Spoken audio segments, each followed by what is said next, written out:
ശംസുലമ എങ്ങനെയാണ് മുസ്ലിം ലീഗിനോട് പെരുമാറിയത്? അതാണ് സമസ്തയുടെ വഴി.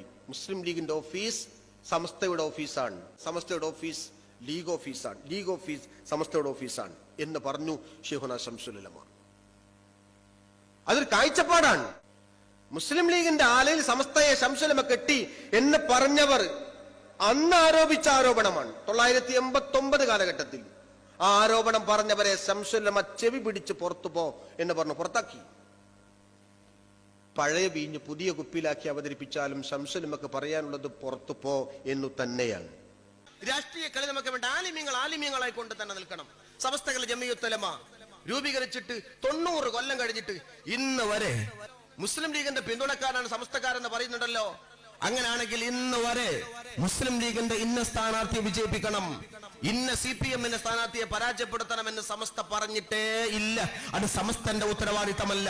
അതിന് മുസ്ലിം ലീഗുണ്ട് രാഷ്ട്രീയപരമായി കളിക്കാൻ, മക്കൾക്ക് ഇൽമ പഠിപ്പിക്കാൻ, നിസ്കരിക്കാൻ, നോമ്പ് നോൽക്കാൻ, ഹജ്ജ് ചെയ്യാൻ, തക്ബീർ ചൊല്ലാൻ, എങ്ങനെ മതം പഠിക്കണമെന്ന് പഠിപ്പിച്ചു കൊടുക്കാൻ വേണ്ടി ആ സമസ്തകൾ ജമിയത്തുൽ ഉലമ. സമസ്തന്റെ പണി രാഷ്ട്രീയം പഠിക്കലോ പഠിപ്പിക്കലോ പ്രചരിപ്പിക്കലോ അല്ല. അതിന് മുസ്ലിം ലീഗ് ഉണ്ട്, കോൺഗ്രസ് ഉണ്ട്, CPM ഉണ്ട്, അവരങ്ങ് നടത്തിക്കോളും. പിന്നെ അവിടെ പോയിട്ട് രാഷ്ട്രീയം കളിക്കേണ്ട കാര്യമുണ്ടോ?